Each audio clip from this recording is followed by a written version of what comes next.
जावा जी जेलम international media human right council of Pakistan का चेयरमैन हूँ मैं जनाब। और हमारे पास जनाब अल्लाह की रहमत जनाब हफीजुल्लाह भट्ट जो प्रेस क्लब के चेयरमैन है जनाब जेलम के, वो जनाब उनका बेटा जनाब जिसने माशाल्लाह घर में जनाब मसल्ला पढ़ाया और उनको हमने अप्रिशिएट करना है माशाल्लाह कि जनाब नबी पाक सल्लल्लाहु अलैहि वसल्लम फरमाते हैं कि घरों को कब्रिस्तान ना बनाएं, फर्ज नमाज मस्जिद में अदा करें, नवाफिल घरों में पढ़ें। और माशाल्लाह जी हम अप्रिशिएट करते हैं जनाब हाफिज एहसन हफीज साहब को और जनाब मिस लव यू जनाब हफीजुल्लाह भट्ट साहब चेयरमैन प्रेस क्लब जेलम के जनाब।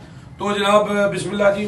तो जनाब कैसी हैं आप? ठीक है जनाब। और तो जनाब ये कुरान पाक जनाब ये रमजान में नाजुल हुआ है और रमजान का तोहफा है माशाल्लाह। आपने भी कुरान पढ़ाते हैं, हर साल पढ़ाते हैं, तो जनाब ये इसलिए आपको दिया जा रहा है कि माशाल्लाह आप हाफ़िज़ कुरान है और हमारी कोशिश है कि ये कुरान पाक को तर्जमे से पढ़ा जाए। तो जनाब आप भी वादा करें इंशाल्लाह कि आप तर्जमे से पढ़ेंगे जी। और ये क्योंकि कुरान पाक को समझ के पढ़ना चाहिए, तो क्या कहेंगे आप इस बारे में जनाब? जी इंशाल्लाह जी हम कोशिश करेंगे कुरान पाक को समझ के पढ़ें इंशाल्लाह तर्जुमे के साथ जी। तो जनाब मैं कहूँगा जी कि आज भी हम हर जंग जीत जाएंगे बदर की तरह अगर हम हो जाएं अबू बकर उमर उस्मान अली की तरह। अल्लाहुम्मा सल्ली अला मोहम्मद व आले मोहम्मद जी। तफ्ज़े कुरान हमारा ईमान है जनाब।